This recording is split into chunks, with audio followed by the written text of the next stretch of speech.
Hola, buenas tardes. Soy María Paulina Álvarez, médica veterinaria. Trabajo en Colombia, en la ciudad cafetera de Armenia. Para mí es un gusto estar con ustedes. En este nuevo episodio de VetCast vamos a hablar de un tema que a veces ignoramos en los hemogramas, que son las proteínas totales. A veces pasamos por encima del resultado y, detengámonos a pensar que tienen una gran importancia. Vamos a ver por qué. Las proteínas totales en nuestro hemograma casi siempre las relacionamos con deshidratación. Y resulta que es algo que no debemos hacer. Primero, ¿por qué? Porque la deshidratación es un diagnóstico que debo hacer clínicamente, no es un diagnóstico laboratorial.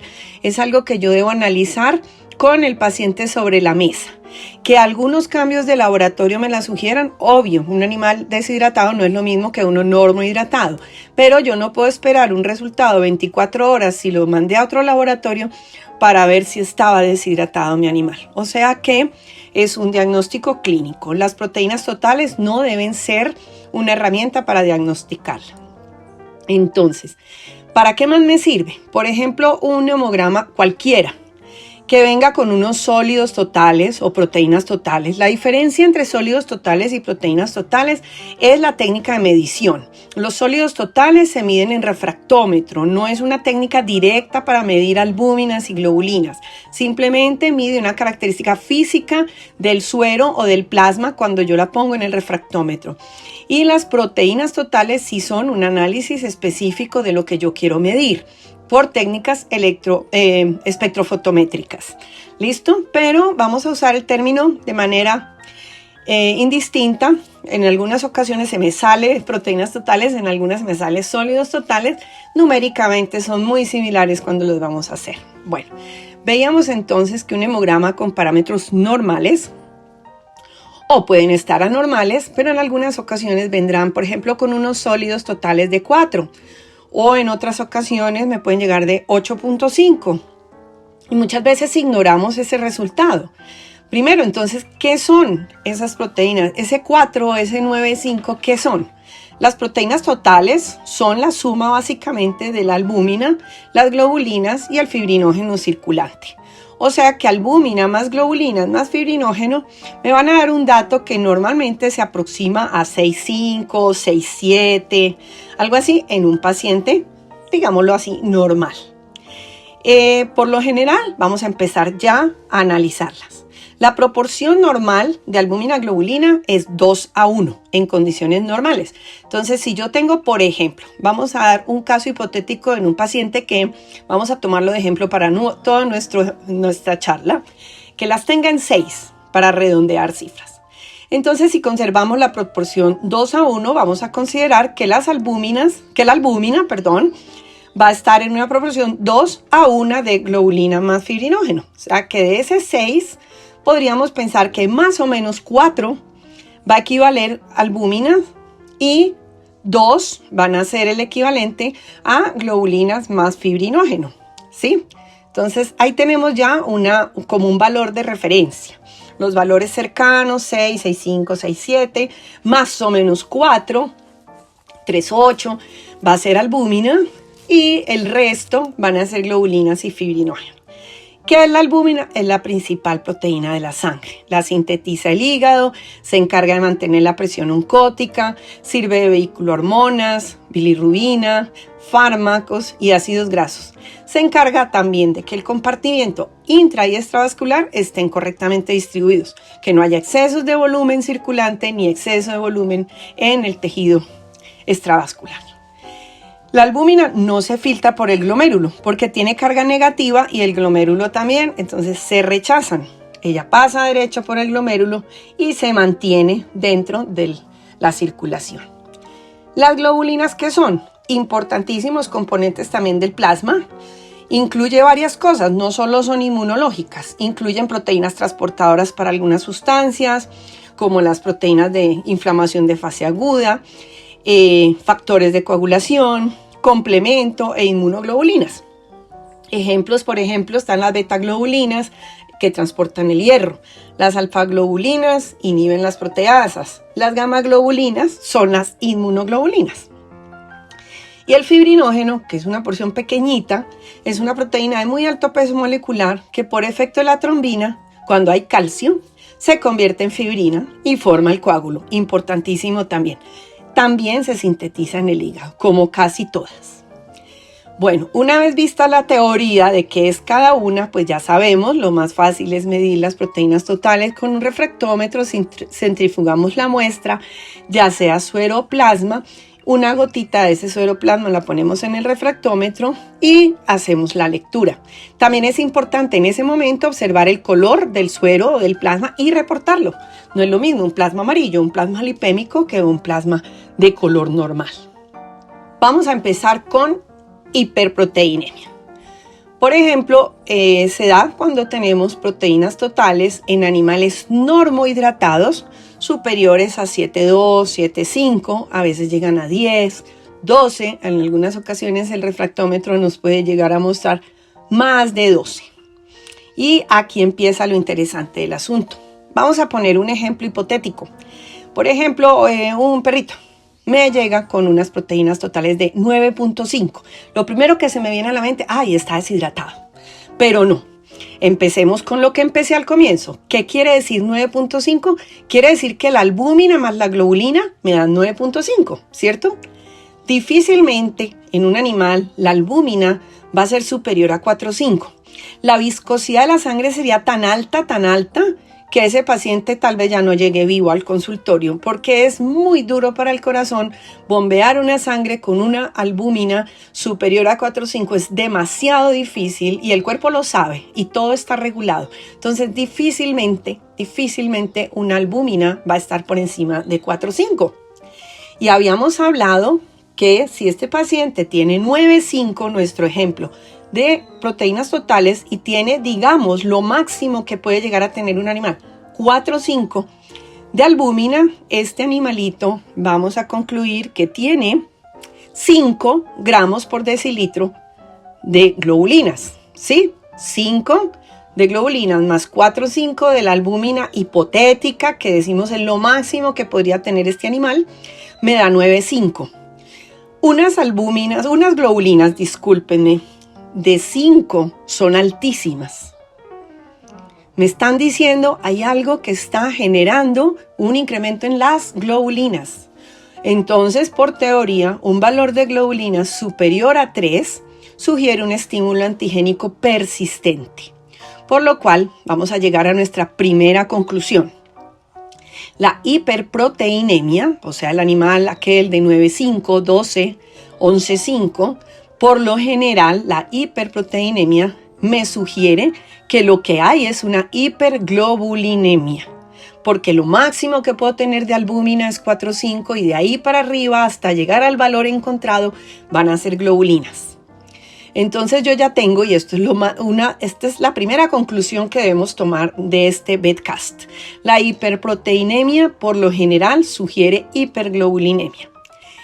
Entonces ya concluí, mi perro tiene las proteínas muy altas, son las globulinas. ¿Qué puede estar elevando globulinas? Aquí ya llegamos y nos acercamos a diagnósticos más cercanos. Inflamación o infección crónica me genera globulinas altas, no un absceso, no una cortada, no un peritonitis, no, esas son infecciones, inflamaciones agudas. Estamos hablando de infecciones crónicas, que casi siempre incluso son silenciosas, escondidas, no las encontramos por ningún lado. Dentro de ellas tenemos la Ehrlichia, la Brucella, Leishmania, todas esas en toxoplasma, son infecciones que en algunos casos no son fáciles de diagnosticar y requieren pruebas específicas, ya PCR, pruebas adicionales. Entonces, hiperglobulinemia puede presentarse como inflamación o infección crónica. También otra causa puede ser enfermedades inmunomediadas. Esas es muy posible que se las veamos al paciente.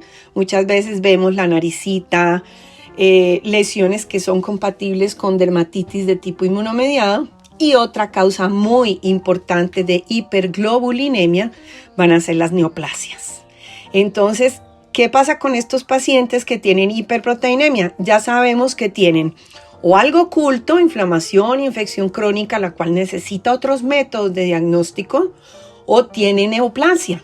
Entonces, cuando ya ustedes les reciban un examen de sangre en el cual tenemos las proteínas totales elevadas, no se queden tranquilos con ella, porque es posible que ese paciente tenga algo que no hemos descubierto todavía, tiene algo oculto, o una neoplasia, o puede ser también evidente y es la evidencia en sangre de que el animal tiene una neoplasia, pero cuando no le vemos nada, cuando está silencioso, tenemos que ir adentro, tenemos que ir a una ecografía, a una radiografía, a exámenes de PCR o pruebas rápidas para diagnóstico de infecciosas. Necesitamos buscar un poquito más porque tenemos alguien dentro del cuerpo de ese animal que está generando globulinas.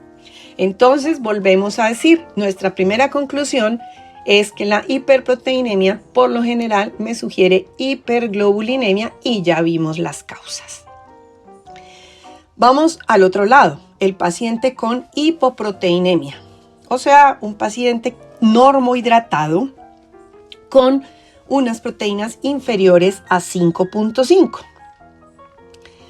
Aquí tenemos una matemática similar a la que acabamos de hacer para la hiperproteinemia. Pongamos un ejemplo.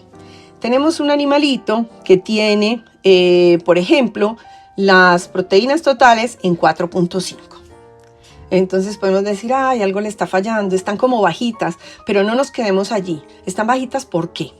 En este caso, tengamos en cuenta que un animal que llega, que está con vida, normalmente tiene unas globulinas que son por lo general de 2,5, 2,3, 2,4, son valores muy cercanos a esa cifra. Siendo así, si volvemos a la matemática simple, de 4.5, que era nuestro valor total, quitémosle el valor de las globulinas calculado para este animal, que puede ser más o menos 2,5, y nos queda que la albúmina de este paciente posiblemente esté muy baja, está cercana a 2, es muy baja. Un valor de albúmina inferior a 3,5 por lo general sugiere algún tipo de deficiencia que me impide que el hígado sintetice albúmina, ¿sí? Entonces vamos a llegar, ya vimos la primera conclusión importante aquí, que la hiperproteinemia por lo general me sugiere hiperglobulinemia. Vamos a la segunda conclusión, la hipoproteinemia por lo general me sugiere hipoalbuminemia, ¿sí? Casi siempre es la albúmina la que está bajita cuando tenemos unas proteínas totales bajas. ¿Y qué me causa esa hipoalbuminemia? Bueno, hay varias causas, por ejemplo, fallas en el aporte proteico, la calidad de la dieta, la gente que inventa que el gato es vegetariano, etcétera. Todos esos animales tienen falla en el aporte. Otra, falla en la absorción. Entonces, un animal que tiene diarrea o enteritis crónica está perdiendo proteínas por el tracto gastrointestinal. Entonces, ahí hay una falla en la absorción. No las puedo observar porque pasan muy rápido por el tracto gastrointestinal. Otra situación, exceso de eliminación, que puede ser por el riñón, una nefropatía perdedora de proteínas, o puede ser por el tracto gastrointestinal, una enteropatía perdedora de proteínas, o quemaduras extensas. Estos pacientes casi siempre van a tener evidentes pérdidas de peso, diarrea, mal estado corporal, y van a requerir exámenes más específicos como biopsias intestinales, corrección de la diarrea, pruebas de función renal, todo lo que me diga por qué mi paciente no está pudiendo sintetizar albúmina. Otra causa, que el hígado esté fallando, ¿sí? Puedo estarle dando buena comida, puede no tener diarrea, puede no tener pérdidas, pero el hígado fallar. Entonces la albúmina va a ser bajita y sus proteínas totales finalmente van a ser bajitas por la deficiencia de albúmina. Bueno, ya teniendo nuestras dos principales conclusiones, entonces yo tengo que decir, bueno, ¿y entonces ahora qué hago? Bueno, Cuando yo ya hice mis cuentas matemáticas rápidas sobre el paciente, las proteínas altas, calculo la albúmina en tanto, calculo las globulinas en tanto, según lo que tengo, y más o menos sé que está bajito y que está alto, pues ya tenemos un poquito más de tiempo. Yo ya tengo un poquito como clasificado a mi mascota. Este es un paciente con un tumor, este es un paciente con una infección crónica, o este paciente tiene una hepatopatía o es un problema nutricional. Bueno, pero podemos dar un paso más allá, que sería cuantificar ya los valores de albúmina. Entonces yo puedo ya solicitar al laboratorio los valores específicos de albúmina. Cuando yo tengo proteínas totales y tengo ya la albúmina calculada ya por un equipo, ya no en mi mente como veníamos haciéndolo, ya yo puedo tener valores más exactos de albúmina y obviamente de globulinas. Entonces, de ahí podemos también cuantificar el fibrinógeno en un laboratorio. Es una prueba muy fácil de hacer y ya podríamos tener un perfil de proteínas básico de mi paciente. Proteínas totales, albúminas, globulinas y fibrinógeno si es el caso. En ese caso, digamos, si las globulinas están demasiado elevadas, yo podría solicitar una electroforesis de proteínas séricas. En mi país, lamentablemente, ya no hay quien la monte para proteínas séricas, pero esa prueba nos dice qué fracción de las globulinas está elevada y eso nos puede orientar hacia una neoplasia o a procesos infecciosos. En la literatura podemos encontrar eso y pues el objetivo de estas charlas es abrir puertas. Entonces, una puerta que se abre cuando estudiamos las proteínas totales es qué condiciones clínicas se asocian a las elevaciones de las globulinas beta, de las gamma y de las alfa para hacer un abordaje al paciente cuando tenemos la oportunidad de hacer la electroforesis de las proteínas séricas. En esa técnica se separan por una técnica electroforética y nos dan unas bandas que nos dicen más o menos cuál es la que está en exceso y nos orienta hacia la patología. Bueno, ya teniendo nosotros en nuestra mente nuestro paciente tiene las proteínas altas o bajas, podemos hacer un mejor abordaje hacia él.